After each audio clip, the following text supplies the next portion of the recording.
We're going to start the presentation.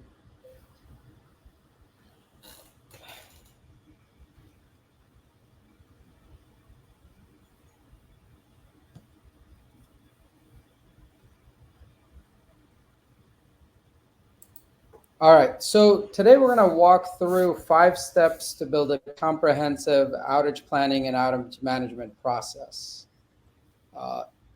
You're going to be talking to Amit Patel. I'm a managing partner at Integ, as well as Rashed Khan from Integ. And the agenda is going to go through kind of 3 phases. We're going to talk about really what are the phases of outage management, right? There are 3 phases, and differentiate between outage management and outage planning. We'll talk about the 5 steps or best practices to improve outage management and planning, and then we'll do a summary question and answer. Rashed, do you have anything to add for that? I think in this today's presentation, I think it's kind of important we're gonna go over the best practices, what we have seen in industries, and also try to keep it informal. If folks have questions, things like this. But I think the agenda, end of the day, is so that people should understand how with automations and AI and process automation improvements, how this outage management supports a lot of areas in the business process. All right, thank you. All right, so really the end goal of this session, right, and what you're going to get out of this is for outage planning and understand, how to achieve a unified approach and process for all stakeholders for managing planned outages and multiple other outages. We'll focus on planned outages, but this is for all types of outages. So we'll also, for outage management, facilitate seamless workflow and approvals for ongoing or imminent, which is like forced outages as well. We'll talk about plant communications. This is really super critical. It's the glue that holds everything together. We want to make sure plants are involved as and when needed. Also, for those of you that are in an ISO or RTO, we're going to talk about, they are a stakeholder, right? We're going to talk about timely updates to the different market and outage scheduling systems with limits and any other information that's crucial. And we'll top it all off with talking about compliance and analytics. Now, based on our timing, I don't really think we'll have time for this. So we've saved this as a whole session in itself, but I'll go over the high-level overview of this. A little bit about Integ. We're a provider of solutions for energy companies as well as financial, mostly energy companies. We have clients in the US, Canada, and Europe. We have decades of trust experience. We have some of the largest companies in the US as well as in Canada. Also, a majority of the ISOs and RTOs use our systems. We have multiple systems ranging from outage management, which we're going to talk about, to analytics, settlement, plan automation, front office bidding, analytics, as well as GADs, and they're in every ISO in the country. We're not going to really talk about our products. This is going to be more of an informational session. The goal is not to sell you anything. So we have 3 phases of outage planning and outage management. The first phase is what I call outage planning. This is pre-outage. Think of it as the prequel to the movie. This happens, for example, in a planned outage, multiple years before the outage actually happens, right? It begins with, when am I going to take an outage?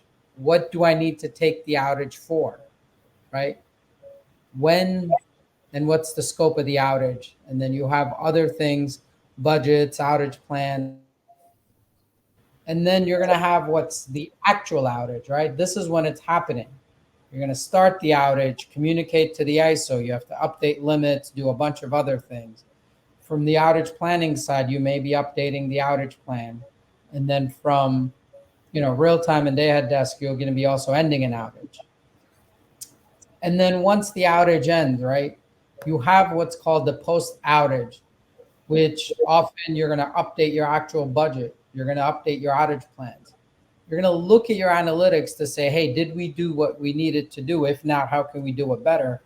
This, I'd argue, is the most critical component, and many companies do it, but it can be done so much better. And then we also integrate, for example, you need GADS outages and other things, right? And this is also where compliance comes in, any other compliance that you need. So this entire process is what we call outage management. This initial one is called outage planning. So we're going to focus on all three phases and focus on the entire process of outage management. Rashed, do you have anything to add on this? No, I think it's important part of these three processes. When I go through, kind of show them, I think what's important to understand why planning is needed and why, and what's outage management, and also why we do post outage analysis and all those things. So these processes are, I think, which is the most crucial components for the entire life cycle. All right, great. So the first thing, really the whole point of this seminar, presentation, webinar, whatever you want to call it, is that all three of those phases need to be integrated, right? Integrating them is going to reduce cost, which all of us want, right? And it's going to reduce risk.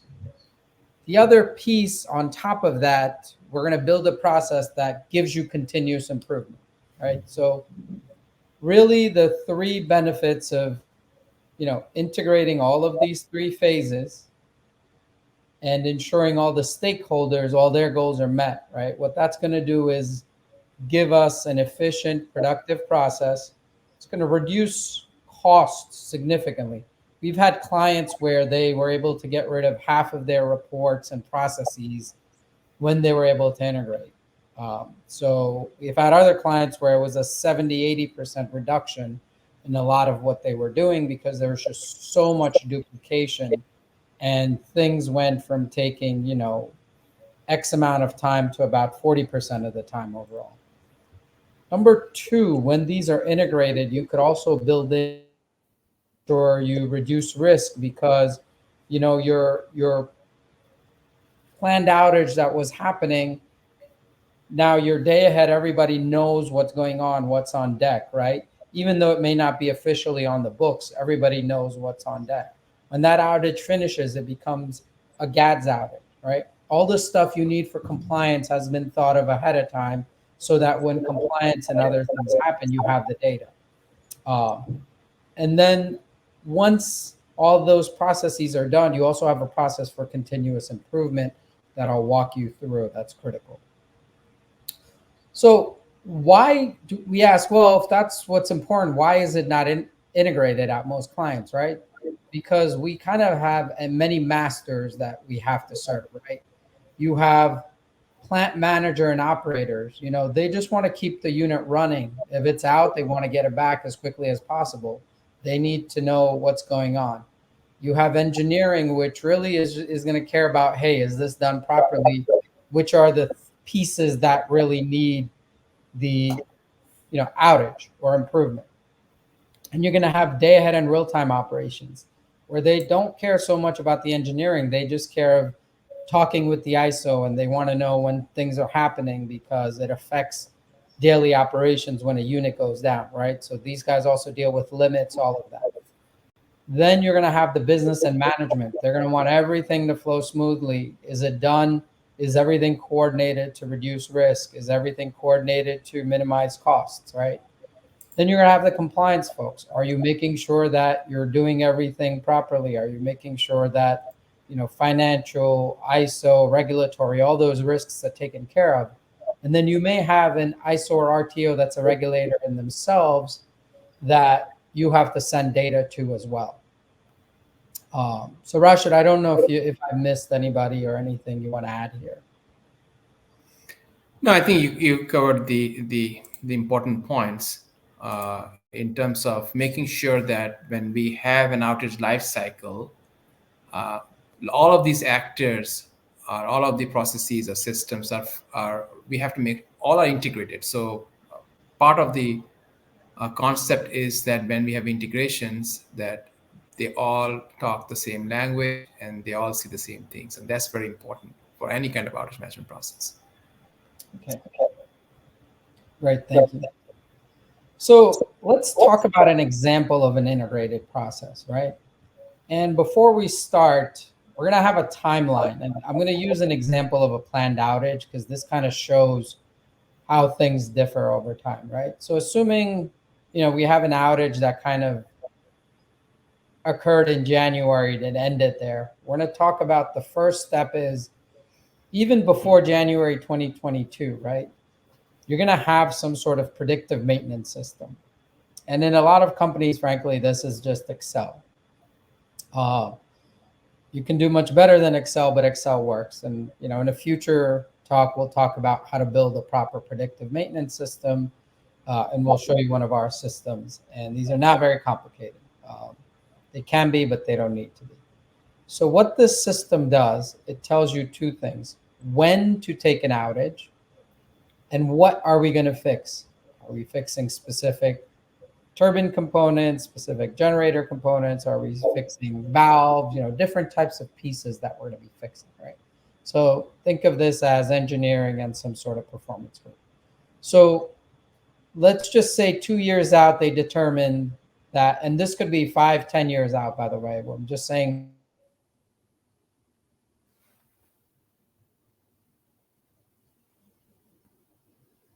once they know that we want to kind of schedule it in 2022, they'll work and internally with all of these stakeholders that we spoke about, right? They're all going to work, and there's going to be a review process with everybody. And at the end of that review process, what's going to happen is that a preliminary planned outage got approved. So if we look at the system, actually, let me log in here. Let me show you.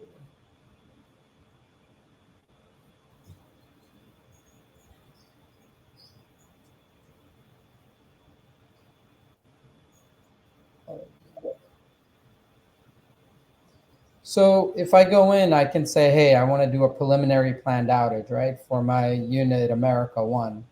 And what I have to do is put in some information of why, I'm doing an HP, IP, whatever, and then I can put in other information depending on what the company needs or not. And then this is going to start a whole process with different folks that are going to review. And I'm not going to walk through that, but I already have an event where somebody's put in the information, and all I have to do is go ahead and review it. See, all these people have come in. This person, Gary, submitted it. These different people already approved it. I'm day ahead. I'm going to be the final person that's going to be approving it. And I can either approve it or I can get rid of it. So 2 years out, if I review this preliminary PO, then ultimately it becomes part of your outage system, which I just showed you. And you're going to send this to the ISO, right? Maybe a couple years ahead of time, but you're going to send this to the ISO or RTO or to your internal systems. And then what's going to happen is that the outage dates are going to shift. They're going to get approved. So the outage was 2 years prior, but from 2 years to now, a lot's going to be happening with the fleet, right? So there's going to be a process for which this occurs. And then the actual outage is going to start and end. And then once that ends, there's going to be a whole outage process, closeout process, to say, hey, what was the actual versus estimated budget? Did we stay on schedule? Did we get everything done? What, send this data to GADS because GADS needs this data, right? So everything is integrated in this process. Rashed, do you have anything to add before I move on this? No, I think the as you can see, the life cycle can be long. So when we have a long life cycle, all the information from beginning to end needs to be captured, audited, and also be given to everybody within the organization, all the actors we have talked about earlier, and in a singular process. All right, so let's look at this process, right, a little bit more in detail. So 2 years out, you're going to be planning a PO, and what's going to happen is that you're going to review, approve the preliminary PO. It's going to become part of the outage system, right? That's going to get sent. So the way it works generally is that your system, again, should be linked here. And engineering and the performance group, engineering is going to look at what happened, right? If in your system you're already tracking everything when everything happened, then they're going to be able to see when the last outage was, and they know that it's time for an outage. And I'll walk through this a little bit later. But if they know it's time for an outage, then you're going to work with the performance group, and they're going to look at economics and labor. And in our systems, what we do is we look at, uh, not just labor, but you can look at the system's going to tell you based on market prices and everything, and other units that already have their outage, when is the best time to take an outage, right? The system's going to tell you that. Once that's done, then what we're going to do is we're going to start that process with all the stakeholders, plant manager, engineering, the business, the outage coordinators, to say, okay, when is, based on what this system's telling us and with everything we know with labor, et cetera, when is the best time to take the outage? So, we get it done and we can do it with the least cost possible. Um, so once this process happens, then it becomes an outage ticket and it goes to the ISO or RTO. So if you look at the process that we have here, let me go in and show you this process. I'm going to have to log in. So I log back out. So let me put this off. Sorry.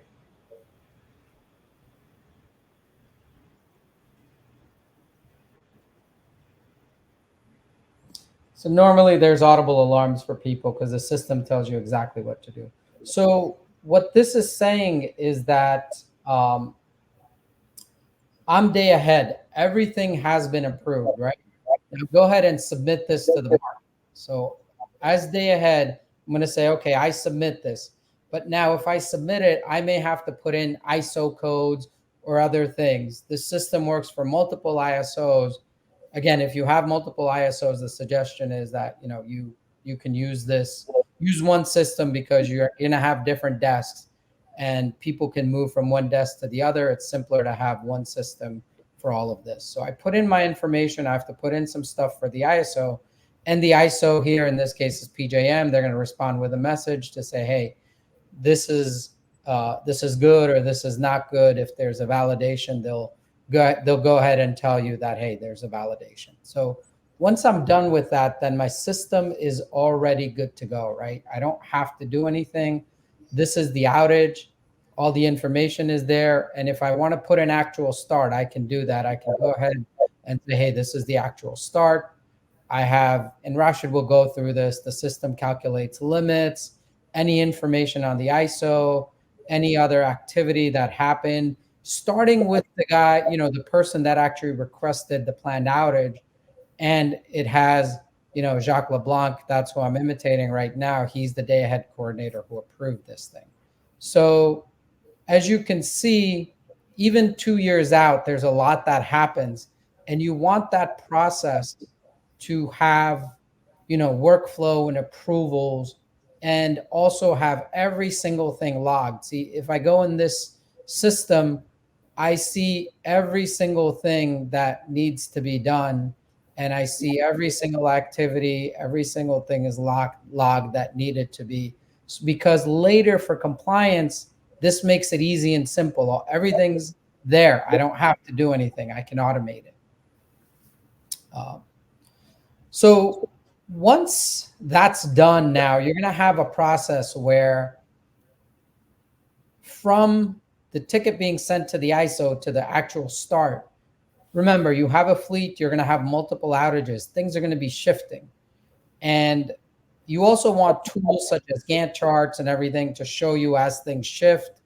I'm not going to get into that because that's very tool specific, but this is really important. Also have a review and approval process and log the changes, because what happens often, these changes happen, but then they don't log it. And then sometimes it happens, well, why did we do this? And you don't know, especially when you end up with a larger fleet. So while this is a little bit of work to introduce a process, even for approvals, even for changes within, it's really, really going to pay off afterwards. And this way, you're going to ensure that the plant, business, day ahead, real time, ISO, everybody's in sync. So once that happens, the actual outage is going to start and end. So, all right, what I showed here is that this is the outage.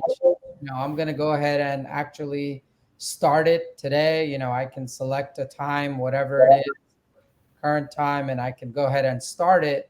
And then I can go ahead and update the event. It's going to go to the ISO if I update this event. And the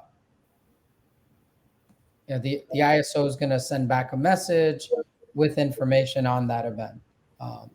So as that happens, we're going to need to do a lot of things, right? We're going to calculate limits, update the ISO, you're going to update the outage plan. So what's going to happen when I go now? See, I already started it. So the system, again, is now telling me, hey, I'm going to end it, right? So that's the next step, depending on what you put for the outage.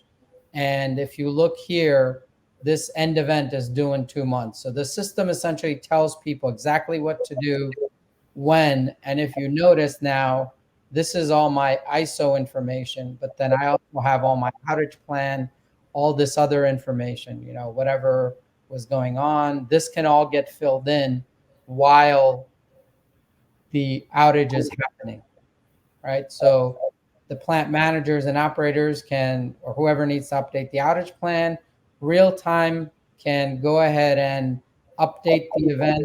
Now, we automatically calculate limits, so you don't have to do that, but the system can automatically do that. You can see any linked events or overlapping events, and anything that happens is automatically logged as well in the system. So again, you don't need our system, but these are what you should be building if you have your internal system. Anything you want to add here, Rashed? No, I think it's good. I think we as it's important that in the next slides we'll tell you more in details the limits and ISO informations and how the life cycle happens. Yeah. So again, multiple things are happening, multiple processes. You have the system notifying the real-time operator. Again, people don't need to do anything here. You're notified and you start or end. So if you have a process workflow, folks don't need to remember. Nobody has to call this person, right? The system automatically tells you what to do, and the system automatically gets updated to the ISO. Limits automatically get updated. Now, when we talk about limits, you're going to have to remember later there's ambience, bunch of things, multiple outages update the limits. For us, we automatically do that. And you also update internal as well as ISO or market systems. So that's an example of an integrated process. I've really oversimplified it, but you could see there's tons of groups that are involved. There's lots of information flowing back and forth. But we need to make sure that those various phases that I spoke about are all integrated and coordinated. This way, we talked about the stakeholders or actors, right? We need to make sure their goals are met. And if we meet all of these goals and do this properly, it's going to simplify compliance. It's going to simplify analytics. It's going to simplify continuous improvement. It's going to tell us, did we do this as well as we could have? So once the system's done, right, we have what's called the actual closeout process.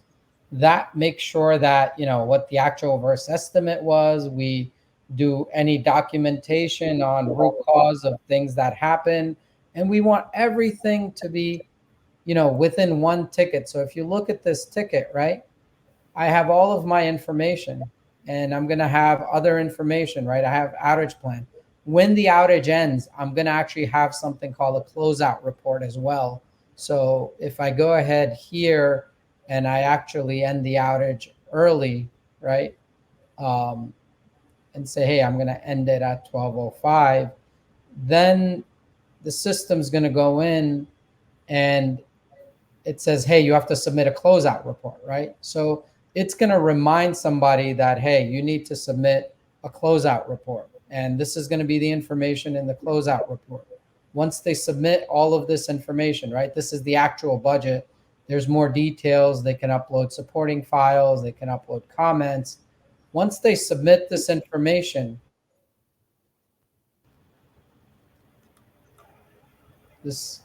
once I submit this information, it's going to tell me if I'm missing something. It'll say, hey, I can submit it or I can't submit it. And then folks will be able to go in and later look at this event as needed,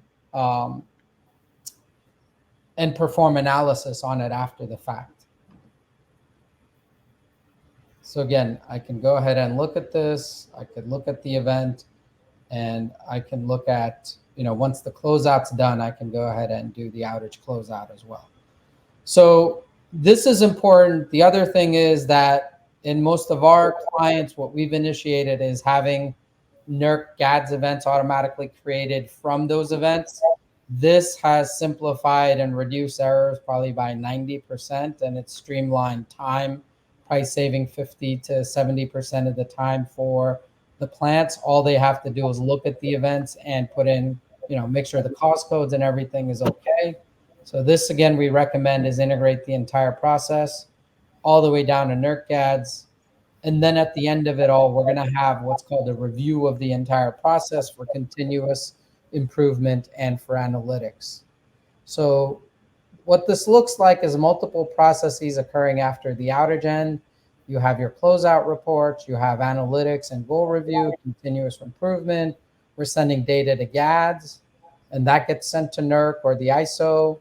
And then we also have compliance and auditing, right? So if anything was needed for compliance and auditing, we capture it within the tickets, so that it's easy for auditing and review later. Rashed, do you have anything to add for this process after kind of the outage is done? No, I think the important piece here is that when we have the GADS ticket created, now you have all the information for us to do what we call analytics on the outage system's entire fleet. Also, have the entire compliance. We want to make sure that right data has gone to NERC, right data has gone to the ISOs, right limits have gone to the markets. For AVR and PSS events, that you have already done those notifications. So I think it's very important that the process is a singular process across multiple across all the life cycles within an outage ticket. Yeah, and while we're sticking to outages, generally these systems, all this is integrated even in other processes such as AVR, PSS, et cetera, that Rashed's mentioned. We're not going to go into that, but in future events around analytics and around compliance and auditing, we'll go into those types of things. So let's kind of get, we kind of promised you 5 things that are going to make this better, right? So let's get to the best practice number 1. And that's going to be ensuring that all stakeholders are on the same page using workflow, right? So I'm going to let Rashed take over. Rashed, do you want to share here, please? Yes, give me 1 second. Let me go through this. So here.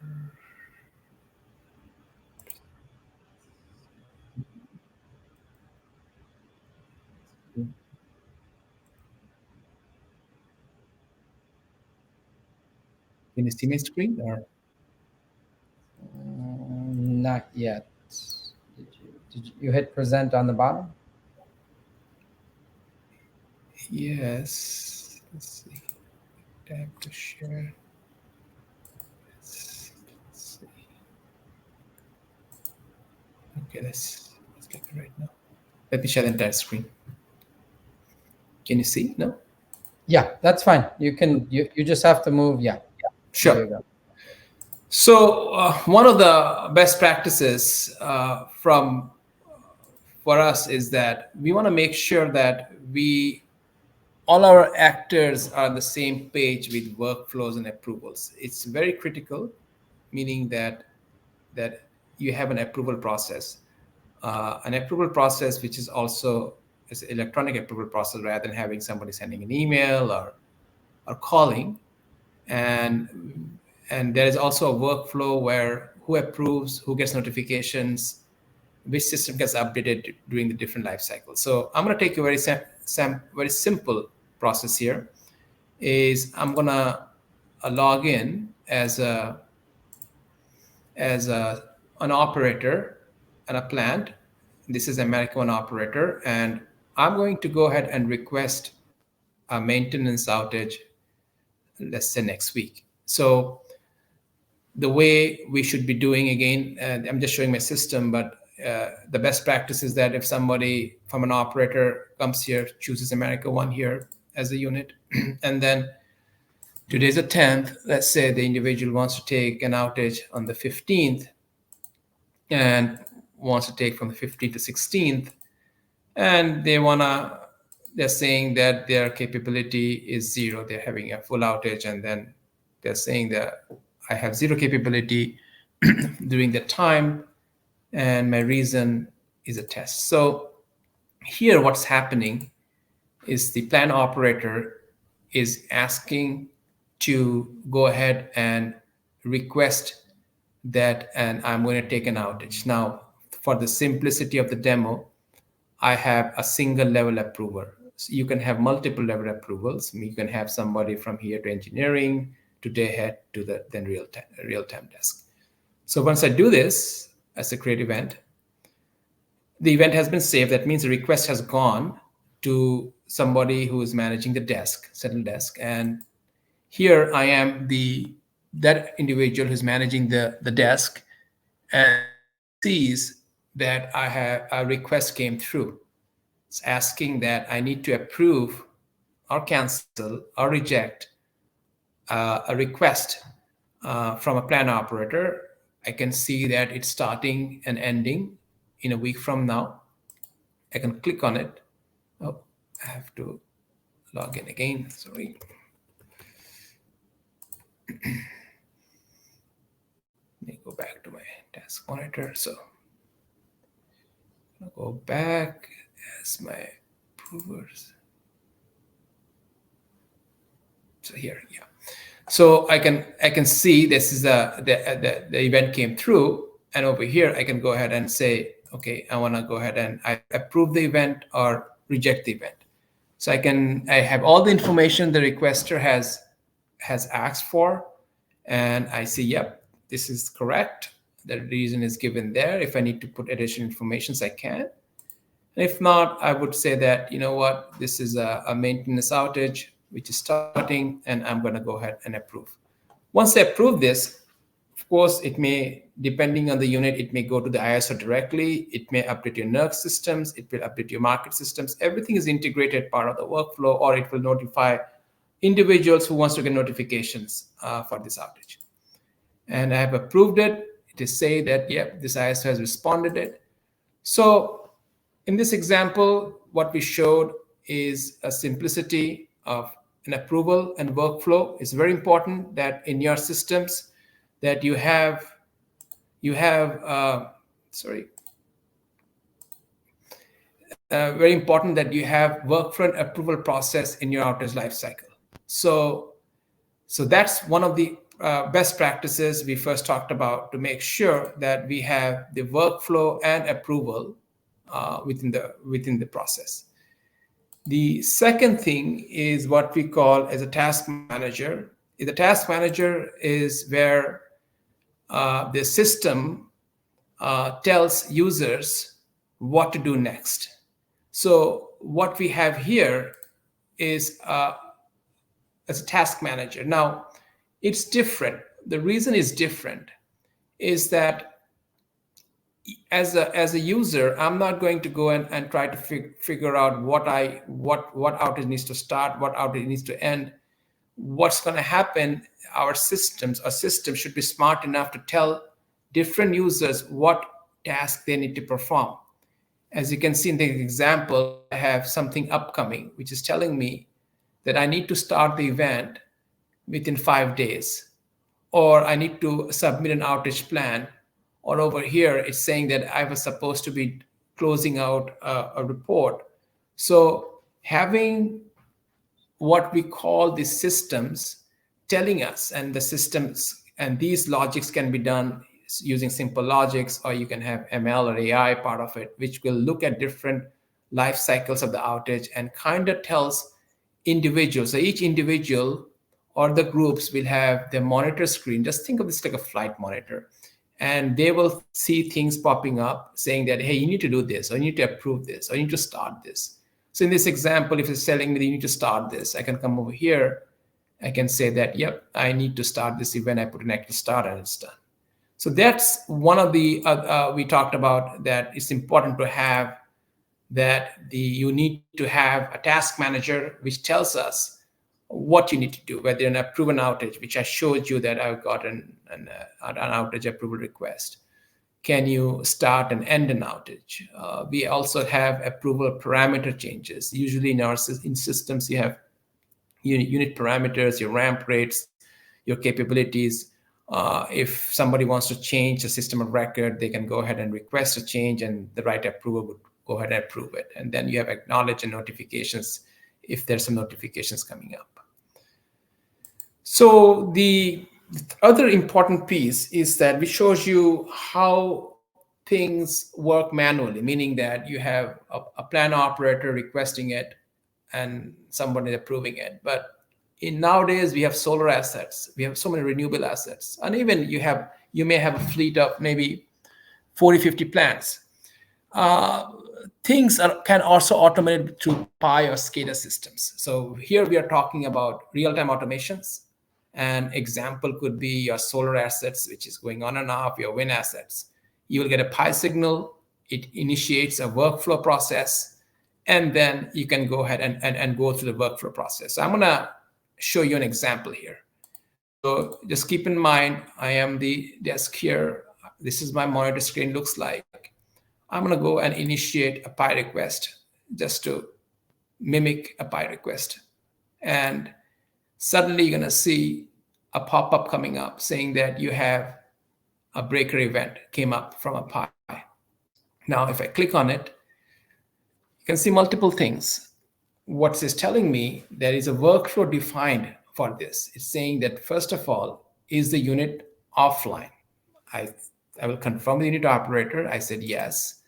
And in this workflow, again, this work will be customized from clients to clients, but it's important to have a workflow when you have these kind of automation processes. I can say, yep, contact Rashed. Same thing, I can say, yep, I have notified the transmission operator. Yeah, one thing I want to point out, Rashed, is that, even though we have automation, right, we still, because this is outages, we're going to have often humans making sure that, hey, this is actually real. And we're going to have steps such as notify the ISO, etc. So the advantage of this, and this is all configurable workflow, right, is you have steps so the operators at the plant or wherever can put this in, and that is your compliance. That it marks that, hey, Bob did this, he made this, he said this at this time, right? So you have everything for compliance. And also based on what they do, you can also initiate a different workflow or checklist, right? This is all important to automate the process. People don't need to think. You're simply following exactly. It's almost like having an SOP document, but it's automated. So while things are automated, we still leave room for doing manual events and for making sure that those are checked with who did it. Sorry, Rashed, go ahead. Yeah, sure, absolutely. I think in this demo, I created some workflow steps. I'm saying, yeah, you need to call the RTO. And let's say RTO is here is John. I call them up. And the next is this, okay, these are the outage checklists. So I can say, yep, I updated last event, push the limits. These are my informations. I've completed it. At the end, then, okay, that's great. You have done these steps. Now let's create an event. I will see if there's an ongoing event there or not. No, this Pi breaker, that means it's not a plan or maintenance outage, I'll go ahead and create an event. And over here, I'm stating, okay, I can take a new one right now. I'm hoping that it will come up tomorrow, schedule end, and then it's a new one. So all the limits are 0. And the reason, I say reason unknown right now. And if I go and create this, it will automatically send to the ISO. It's going to send to other systems, and it's going to coordinate whoever is part of the notification processes and all those things. They can create an event, and the event has been created. So as I can show you that these workflow processes, it is triggered from Pi. And when we look at renewables, you have so many events coming through, and depending on how you create your workflows, maybe you have a very simple workflow and maybe a complex workflow, but this is how automations are being handled. Now, going back to my PowerPoint presentation, we are saying that events can be in this created from Pi or SCADA signals. You can have workflows, basically your processes, so it's going to be part of a compliancy. And then you have your, streamline and audited steps for the stuff. So also you need to make sure you have performance validations. You have validations and compliancy. And as Amit talked about, that the compliant can be part of your workflow. You can say, these are the steps I need to do when this event happens. And that's as important, because from there, you are compliant, making that what you have to do part of your outage checklists, and you have to submit. In this way, once you have done these things, we can always see when it was done. So we will know exactly when we do a compliance report, how these things, these things are being handled. So other part is validations. So we have validations in place, ISO validations. So I can show you that when we look at ISO validations, we have lots of validations depending on what market you have. We have PGM or SPP or CAISO or ERCOT. So the validations are always there in place. Rashed, I'll take over if you're done. Just let me know. No, I think, and the last part I want to talk about is that we have bidirectional. So that means that if the system is down and maybe somebody creates a ticket in ISOs, those tickets will automatically flow. So things are bidirectional. It's not like a singular way. So as I go back to the presentations, so we have, again, the validations, bidirectional systems, and then it can send alerts to different groups when tickets are created. Go ahead, Amit. Sure. So yeah, in the interest of time, we're going to try to keep this a little bit. So that was best practice number 1. It involved a lot of different things. Best practice number 2 is a single ticket should encompass all the information for the complete life cycle. I've been showing you this, we talked about planning a PO, all the reviews, submitting to the ISO, the actual start and end, closeout, sending to GADS. So if we look at this ticket, right, I have all my information of what happened, starting with the person requesting it 2 years ago and doing all the workflow internally. And then, somebody in the day ahead actually started the event. Now, once the event started, all the limits, all the ISO stuff is all here. Anything that's needed for day ahead real time is here. Anything for the outage plan, budgets, estimated, actual are all going to be here. There's closeout and other reports. There's milestones. So everything's incorporated into one ticket. And these are some of the pieces. We can do more, but what this does, and clients where we've done this, it's reduced work between the departments by like 60%. It's eliminated, 6 from one place. The other thing I want to point out, and this is critical, if you have a predictive maintenance system, you need some sort of link into it. Now, at least from your outage system to the predictive, this can be manual, it shouldn't be automated. So what is important is that, for example, if I say for this piece of equipment, right, and this is actually part of, going to be part of my scope as to what I took, right? So if I know that, hey, I did these valves in this rotor, well, when that event kicks off, part of it is, right? Part of how to determine the next outage is to say, get the last outage for each equipment type. What's already here? I know when it happened for each unit, right? So this can be automated. You'd be surprised for clients that do this in Excel how much work some of this is, because when you have, tons of plants and each plant can have multiple high level pieces of equipment that you're tracking, it is not simple. So just doing these types of steps really changes everything downstream, simplifies work for everybody. Um, so again, in the interest of time, I won't go too much into this, but again, link your predictive maintenance system so you can get exactly, and make sure you capture this in your outage management system as well, so that you can link it. Once you do that, it's kind of a beautiful thing in that you can easily tell and simplify when the next outage needs to be. No matter what algorithm you use, you're going to need those pieces of information. Step 4 is, I think Rashed already talked about this. We're going to talk about, and Rashed, go ahead. You can kind of take over this for the ISO communications.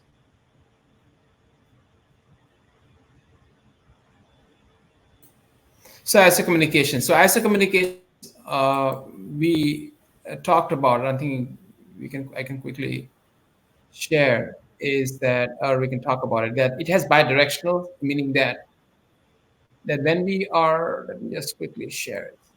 Yeah, so the what this means is that if you have ISO or RTO, if people put tickets in the ISO, they'll still become tickets on your side.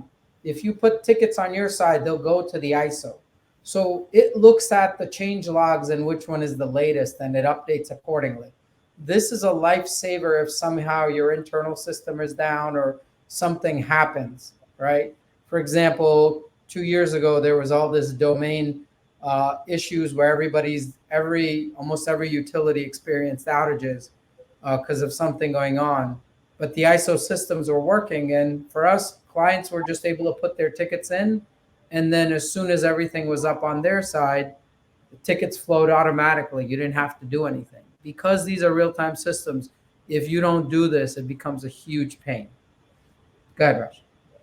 No, and also I think the limits, am I right? So when we calculate the limits, that also goes to markets gateway. So in our systems, when we are calculating hourly limits, goes to the market systems and also goes to the NERGAT system. So the communications are there with a single ticket. With a single ticket, depending on what life cycle you are in the ticket, it will update the ISOs, your internal systems, your market systems, and also the NERGATs for the NERC requirements.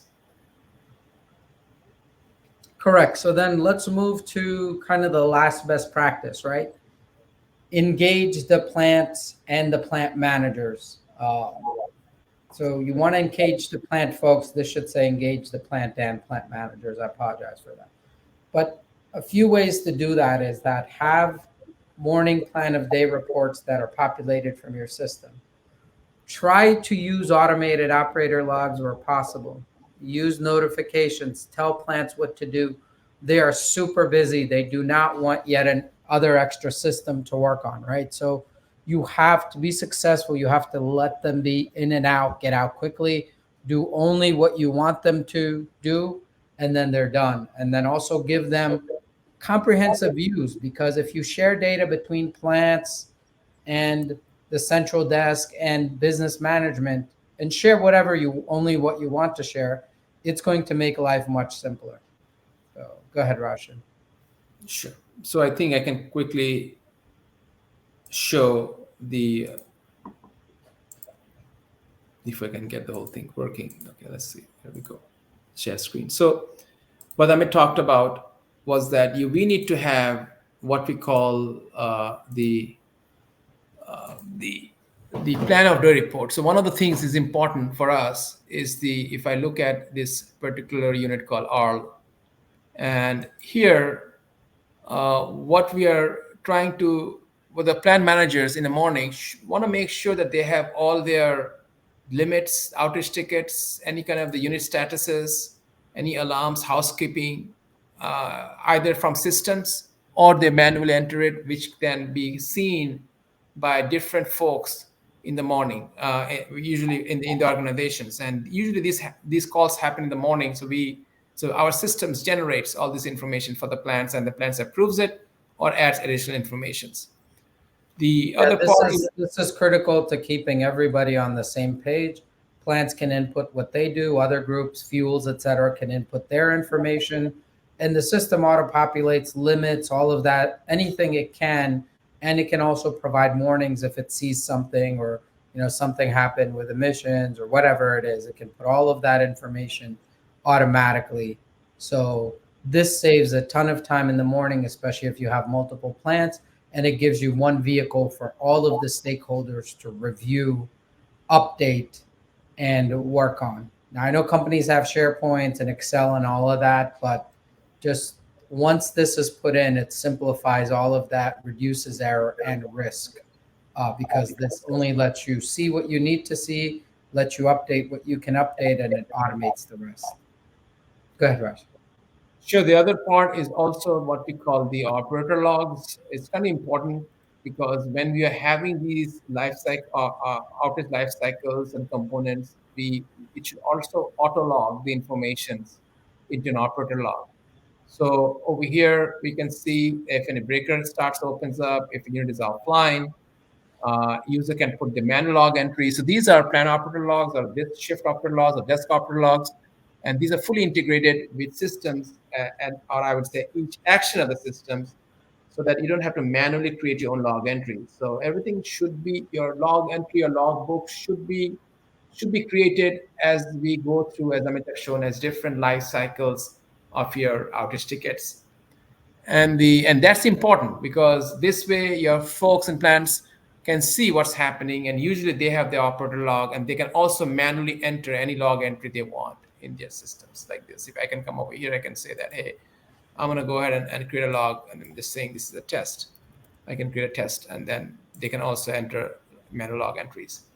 The last thing is also making sure that they have a unit monitor, which is basically folks on the plant like America One, the plant operators, the plant members should have a comprehensive view of seeing what things are happening. They're seeing that I have some events going on. How are my limits looking like? These are my limits now for the assets I have.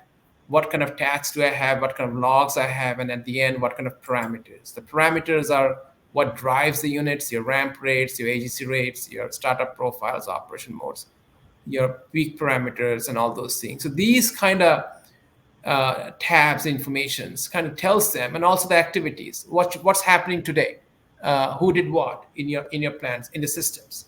So it's very critical that you bring your plant operators also part of the outage management process and in your day-to-day activities, so that everybody has one singular picture of what is going on in your fleet. So and anyone and any actor, when we talk about day ahead groups, real-time groups, everybody can see in one singular view.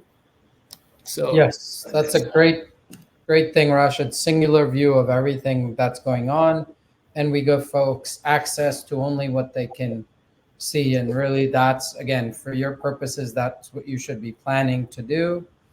Um, Really, the last step is more of a bonus step. Is to say implement a 3-step review for continuous improvement processes. At each step, you're going to talk about what can we streamline, integrate, or automate, right? You're going to have a budget profit review. Are you doing things at the proper time? Are you optimizing labor and market conditions? And this also includes a review of your predictive maintenance or whatever system that tells you what outage to do next, right? This one is, did we stay on schedule or plan? And this is more your different milestones and your outage plan. Did you do what you intended and on time, right? This is important because it can schedule is just as critical for other purposes. And then a risk review, right? Did we ensure compliance and auditing to minimize risk? So um, Based on timing, I think we're going to have to conclude this. Unfortunately, we really won't have time for Q&A, but I think we have maybe a minute or two, if anybody has any questions, we'd love to hear the questions, please.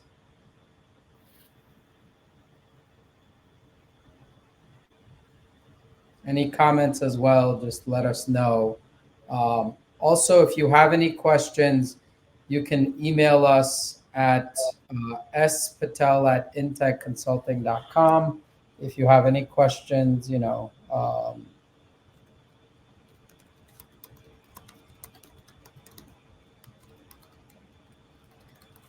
so as you do this, we'll be happy to, help you. Again, there's no cost for any of this, but if you're stuck or you want any information on how this can be improved internally, you can send an email to Sankit and he'll get you in touch with the right person if you're updating or, improving your internal operations.